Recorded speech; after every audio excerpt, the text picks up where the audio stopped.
मेरी शादी एक नामर्द से हो गई, लेकिन मैं उसके साथ बहुत खुश थी क्योंकि मेरा पति एक बहुत अच्छा इंसान था और उसके पास पैसे रुपए की भी कोई कमी नहीं थी। एक दिन मुझे चक्कर आया तो मेरा पति मुझे डॉक्टर के पास लेकर गया। चेकअप के बाद पता चला कि मैं प्रेग्नेंट हूँ। पहले प्रेगनेंसी की खबर सुनकर मेरे पति ने जो मेरे साथ किया वो सुनकर तो आपके रोंगटे खड़े हो जाएंगे। मेरा पति नामर्द था, लेकिन शादी के 2 महीने बाद ही मैं पेट से हो गई और यही बात मेरी जिंदगी के लिए सबसे बड़ी सज़ा बन गई। और जब मुझे पता चला कि ये बच्चा किसका है तो मेरे सर पर आसमान गिर पड़ा। कभी कभी सब कुछ इंसान की सोच के परे होता है और मेरे साथ भी कुछ ऐसा ही हुआ। मेरा नाम बबीता है। मेरी उम्र लगभग 34 साल हो चुकी थी, पर अभी तक मेरी शादी नहीं हुई थी क्योंकि मेरे माँ बाप बचपन में ही गुजर चुके थे और मेरे ऊपर मेरी 2 छोटी बहनों की जिम्मेदारी थी। छोटी मोटी नौकरी करके अपना और अपनी बहनों का पेट पाल रही थी। कुछ दिन बाद मैंने अपनी दोनों बहनों की शादी करवा दी। अपनी दोनों बहनों की शादी के बाद अब मैं अपने घर में अकेले रह गई थी। माँ बाप का साया तो बहुत पहले ही छूट गया था और अब तो मेरी बहनें भी पराई हो चुकी थीं। अकेलेपन की वजह से अब मुझे भी किसी के साथ की ज़रूरत थी। मुझे अपनी ज़िंदगी में ऐसे साथी की ज़रूरत महसूस होती जो मेरी तन्हाई को दूर कर मेरी ज़िंदगी को खुशियों से भर दे। पर मेरे घर में कोई था ही नहीं और मेरी उम्र ज़्यादा होने की वजह से मेरे लिए कोई रिश्ते भी नहीं आते। मेरे दिन कुछ यूं ही गुजर रहे थे कि एक दिन हुआ कुछ यूं कि एक दिन मैं बाजार गई थी तो वहाँ पर मेरी बहुत पुरानी सहेली मिल गई। हम दोनों एक दूसरे से बहुत दिन बाद मिले थे। उसकी शादी हो चुकी थी और उसके बच्चे भी हो गए थे। उसने अचानक मेरी शादी के बारे में पूछा तो मैंने उसे सब कुछ बता दिया। बातों ही बातों में उसने मुझे बताया कि उसका एक भाई है जिसकी उम्र लगभग 28 साल के करीब हो गई है। उनकी शादी हुई थी, पर उनकी पत्नी इसलिए उन्हें छोड़कर चली गई क्योंकि उसका भाई अपनी पत्नी को औलाद की खुशी नहीं दे सकता था। मेरी सहेली के घर में पैसे रुतबे की कोई कमी नहीं थी, बस एक कमी थी तो उसके भाई में कि वो औलाद पैदा नहीं कर सकता। अभी वो मुझसे यही सब बातें कर रही थी कि मेरे मुंह से अचानक निकल गया कि तुम अपने भाई की शादी उससे करवा दो और मैं तुमसे वादा करती हूँ कि कभी भी मैं तुम्हारे भाई को छोड़कर नहीं जाऊंगी और ना ही उन्हें किसी बात के ताने दूंगी। मेरी बातें सुनकर मेरी दोस्त हैरान हो गई। उसने कहा, इतनी बड़ी सच्चाई जानते हुए भी कि मेरा भाई कभी बाप नहीं बन सकता, तब भी तुम भाई से शादी करने को तैयार हो।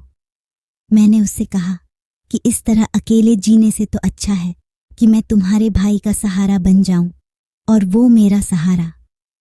आखिर मैं कब तक अकेली रहूंगी? मेरा हाल तो ऐसा है कि अगर मैं मर जाऊं तो किसी को कानों कान तक खबर नहीं होगी। मेरी सहेली मेरा ये फैसला सुनकर तो बहुत खुश हुई क्योंकि उसके घर में भी किसी औरत की ज़रूरत थी। उसकी माँ बहुत पहले ही गुजर चुकी थी और उसका भाई अपने बूढ़े बाप के साथ रहता। उसने कहा, ठीक है, मैं ये बात अपने भाई से पूछकर बताऊंगी। वैसे तुम इस शादी को पक्का ही समझो क्योंकि मेरे भैया को तुम्हारे ही जैसे किसी साथी की ज़रूरत है। इससे 2 दिन गुजरने के बाद मेरी सहेली मेरे घर आई और वो बहुत खुश थी। उसने कहा, भैया शादी के लिए तैयार हैं, पर उनकी एक शर्त है। मैंने घबराकर पूछा, क्या शर्त है? उसने कहा, बस यही कि उसका भाई ये चाहता है कि दुनिया को उसके नामर्द होने की बात कभी पता न चले। मैंने कहा, बस इतनी सी बात, तुम और तुम्हारे भाई इस बात के लिए बेफिक्र रहो। मैं भला क्यों दुनिया को बताने जाऊंगी कि मेरा पति नामर्द है। अगले कुछ दिनों में मेरी और अजय की शादी बड़ी धूमधाम से हुई। लोग तो ये देखकर हैरान थे कि एक अकेली लड़की का कैसे इतना अच्छा रिश्ता मिल गया। मैंने ये बात अपनी बहनों को भी नहीं बताई थी कि मेरा पति नामर्द है। मेरे पति का ये राज मेरे सीने में दफन होकर रह गया था। मैं दुल्हन बनकर अजय के घर गई तो ये देखकर हैरान थी कि अजय का घर तो एक आलीशान बंगला था। मैं अपनी सादगी से बहुत खुश थी क्योंकि मैं तो खुशी से फूली नहीं समा रही थी। सपने में भी नहीं सोची थी कि इतने अच्छे घर में मेरी शादी होगी। मेरा कमरा बहुत अच्छे से सजाया गया था। सुहाग की सेज पर बैठी हुई मैं अपने पति अजय का इंतज़ार कर रही थी। पर अजय जब कमरे में आए तो उनके अंदर एक झिझक थी। अजय अपने अंदर की उस कमी को लेकर परेशान थे। मैं एक मैच्योर औरत थी, इसलिए मैंने ही पहल की और उसका हाथ पकड़कर उन्हें यकीन दिलाया कि ये बात कभी भी हमारे कमरे से बाहर नहीं जाएगी और ना ही मैं आपको इस बात के लिए कभी कुछ कहूंगी। मेरे इतना कुछ कहने और समझाने के बाद अजय का चेहरा खिल उठा। उन्होंने मेरा हाथ चूमते हुए मेरे हाथों में तोहफे के रूप में अंगूठी पहनाई और कहने लगे कि तुम्हें देखकर लगता है कि अब मेरी जिंदगी में मुझे सब कुछ मिल गया। मुझे भी कुछ ऐसा ही लग रहा था कि मैं अपनी जिंदगी में अब बहुत खुश हूँ। उसके बाद उन्हें मुझे चूमना चालू किया और मैंने अपना सब कुछ उन्हें दे दिया। मगर मुझे क्या पता था कि आने वाला वक्त मेरे लिए मेरी जिंदगी का आजमाइश साबित होगा। मैं और अजय अपनी जिंदगी में बहुत खुश थे। अजय ने मुझे इतना प्यार दिया कि मैं उनके साथ बहुत खुश थी। अजय ने मुझे अपनी पहली पत्नी के बारे में सब कुछ बताया। उन्होंने बताया कि जब काफ़ी दिनों तक उन्हें बच्चा पैदा नहीं हुआ तो डॉक्टर को दिखाया गया, तो डॉक्टर ने अजय में ही बहुत सी कमियां बताईं। और जब ये बात अजय की पहली पत्नी को पता चली कि वो कभी बाप नहीं बन सकते, तो वो इन्हें छोड़कर चली गई।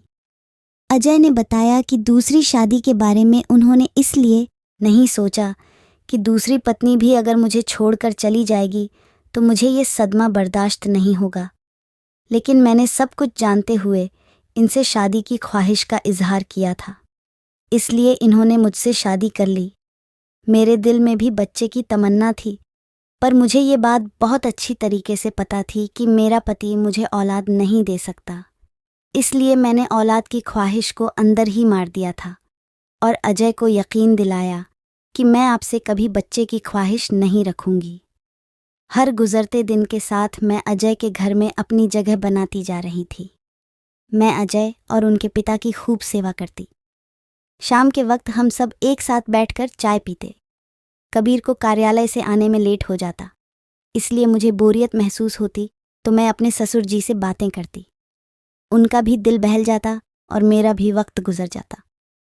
मेरी शादी को 2 से 3 महीने गुजर चुके थे, पर कुछ दिनों से मुझे महसूस हो रहा था कि मेरी तबीयत कुछ ठीक नहीं।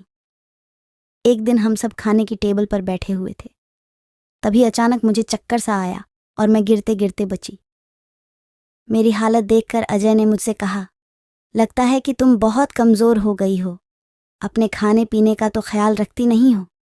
ठीक है, खाना खाने के बाद हम तुम्हें डॉक्टर के पास लेकर चलेंगे, ताकि तुम्हें डॉक्टर कुछ ताकत की दवाइयाँ दे दे कि तुम खाना अच्छी तरीके से खाने लगो और तुम्हारे अंदर की कमज़ोरी भी दूर हो जाए। मैं डॉक्टर के पास नहीं जाना चाहती थी, पर अजय ने मेरी एक न सुनी। कार्यालय जाने की बजाय वो मुझे डॉक्टर के पास लेकर गए।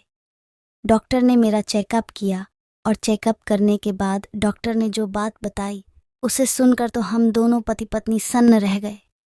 डॉक्टर ने बड़ी खुश होकर ये खबर सुनाई थी, पर यह खबर सुनते ही हम दोनों के चेहरे की हवाइयाँ उड़ गईं। मैं और अजय बहुत ही अजीब नज़रों से एक दूसरे को देखने लगे। चूँकि मुझे और अजय को ये बात बहुत अच्छी तरीके से पता थी कि अजय कभी बाप नहीं बन सकता था, तो फिर ये बच्चा किसका? मैं प्रेग्नेंट कैसे हुई? डॉक्टर की अजय ने रिपोर्ट ली और बिना कुछ कहे बाजू से मुझे पकड़कर गाड़ी तक ले आए और इतनी तेज़ रफ्तार में गाड़ी चलाए कि मेरी चीख निकल गई। मुझे भी कुछ समझ में नहीं आ रहा था कि आखिर हो क्या रहा है। हम दोनों घर पहुंचे तो मेरे ससुर जी हमारे इंतज़ार में बाहर बैठे हुए थे। हम दोनों को घर आता हुआ देख शीघ्र अजय से पूछने लगे, अब बहू की तबीयत कैसी है? डॉक्टर ने क्या कहा? अजय के गुस्से का पारा हाई था।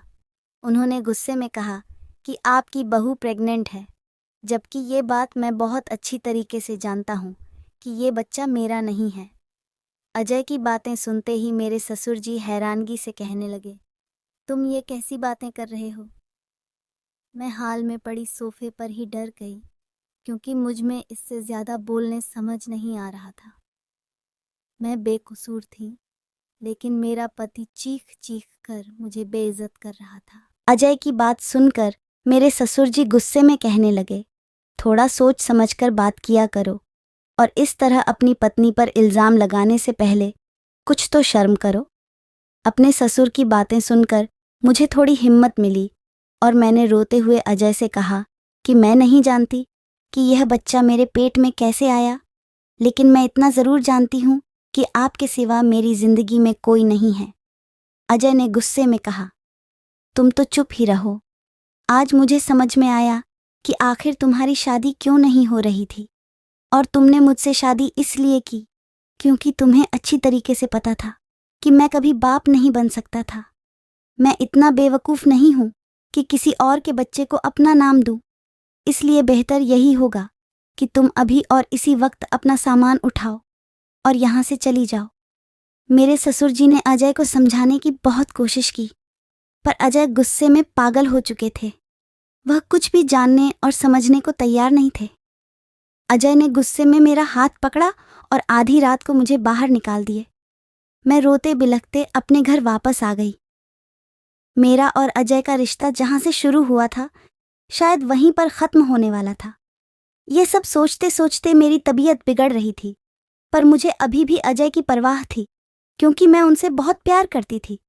मैं सारी रात रोते ही रह गई और रोते रोते न जाने कब मेरी आंख लग गई। मुझे पता नहीं चला। मेरी आंख उस वक्त खुली जब दरवाजे पर दस्तक हुई। मैंने दरवाज़ा खोला तो सामने मेरी ननद खड़ी थी। मैं रोते हुए उसके गले लग गई। रोते रोते मैं उससे कह रही थी कि मैं बेकसूर हूँ और मुझे नहीं पता कि यह बच्चा मेरे पेट में कैसे आए। मेरी सहेली, जो कि मेरी ननद भी थी, वह मुझे समझाते हुए कहने लगी, तुम चिंता मत करो, सब कुछ ठीक हो जाएगा। मेरी सहेली मुझे समझा बुझाकर चली गई। मुझे अपनी सहेली की बात पर बिल्कुल भी यकीन नहीं था। आखिर यह सब वो कैसे ठीक कर सकती थी? बहुत सोचने विचारने के बाद मेरे दिमाग में यह बात आई कि कहीं मेरे ससुर ने तो मेरे साथ कुछ गलत नहीं किया, क्योंकि शादी के बाद मेरी जिंदगी में अजय के अलावा अगर कोई मर्द था तो वो मेरे ससुर जी ही थे। पूरे दिन रात वही मेरे साथ रहते। अजय तो ऑफिस से घर आने में कभी कभी रात के 12 बजा देता। फिर रात का खाना खाने के बाद मैं अपने कमरे में जाकर सो जाती थी, तो मेरे ससुर जी कहीं मेरे साथ। ये सब सोचते ही मेरे रोंगटे खड़े हो जाते। उनका मेरे ऊपर प्यार जताना और हद से ज़्यादा ख्याल रखना आज मुझे खटक रहा था। इसी सोच विचार के साथ किसी तरह मैंने 1 हफ्ता गुजार दिया और हर गुजरते दिन मैं भगवान से बस यही दुआ करती कि है, भगवान मुझे बेकसूर साबित कर दो और मैं अपने पति के साथ दोबारा अपनी ज़िंदगी शुरू कर सकूं। मेरी दोनों बहनें अपनी ज़िंदगी में ऐसे मग्न थीं कि उन्हें मेरी ज़रा भी परवाह नहीं थी, जबकि मैंने उन्हें माँ बाप की तरह पाला था। 1 हफ्ते के बाद मेरी ननद मेरे पति अजय के साथ मुझे लेने के लिए मेरे घर आई। अजय को दरवाजे पर देखकर मैं हैरान रह गई। मुझे कुछ समझ में नहीं आ रहा था कि आखिर अजय मुझे लेने कैसे आ गए, लेकिन मेरे लिए तो बस इतना ही काफ़ी था कि मुझे दोबारा अजय की ज़िंदगी में शामिल होने का मौका मिल रहा है। मैं बिना कुछ पूछे उन दोनों के साथ गाड़ी में जाकर बैठ गई, पर घर पहुंची तो मैंने देखा घर को बहुत अच्छी तरीके से सजाया गया था और मेरे ससुर जी ने बहुत खुशी मन से मेरा स्वागत किया। यह सब देखकर मैं हैरान थी कि आखिर यह सब हो क्या रहा है। मेरी सहेली ने बड़े प्यार से मुझे गले लगाया और मुझसे कहने लगी, तुम्हारा बहुत बहुत शुक्रिया कि तुमने मुझे बुआ बनने का मौका दिया। मैंने हैरत से एक नज़र अजय पर डाली तो अजय सिर झुकाए शर्मिंदगी से खड़े थे। मेरी सहेली यानी कि मेरी ननद सारा सच मुझे बताने लगी। उसने बताया कि पापा को तुम्हारे ऊपर विश्वास था कि तुम एक अच्छी लड़की हो, तुम कभी भी कोई गलत काम नहीं कर सकती। ये सब जानने समझने के बाद भैया फिर दोबारा उसी लेडी डॉक्टर के पास गए जिसने पहले कभी उन्हें बताया था कि वह कभी बाप नहीं बन सकते। लेडीज़ डॉक्टर भैया को देखते ही पहचान गई, पर जब भैया ने उन्हें बताया कि मेरी दूसरी पत्नी प्रेग्नेंट है, तो लेडी डॉक्टर ने भाई को ऐसा सच बताया जिसे सुनकर उनके सर पर आसमान गिर पड़ा। उस लेडी डॉक्टर ने बताया कि भाई के अंदर कोई कमी नहीं थी। उनकी पहली पत्नी ही भाई के साथ रहना नहीं चाहती थी, इसलिए वह ऐसी दवाइयाँ इस्तेमाल करती कि वो कभी प्रेग्नेंट ना हो, और भाई पर नामर्द होने का झूठा इल्ज़ाम लगाकर इनसे छुटकारा पाना चाहती थी। इसलिए वह पैसे के दम पर डॉक्टर से भाई की झूठी रिपोर्ट बनवाई। कि भाई को लगे कि वह कभी बाप नहीं बन सकते। ये सब होने के बाद वह दिन रात भाई को नामर्द होने का ताने देती, इसलिए तंग आकर भाई ने खुद ही उस औरत को तलाक दे दी। मेरी सहेली ने यह सब मुझे बताकर फिर से अजय की ज़िंदगी में मुझे आने का मौका दे दिया था। नहीं तो मैं इसी सोच के साथ घुटकर जी रही थी कि आखिर यह बच्चा किसका है। मैं तो अपने ससुर पर ही शक करने लगी थी।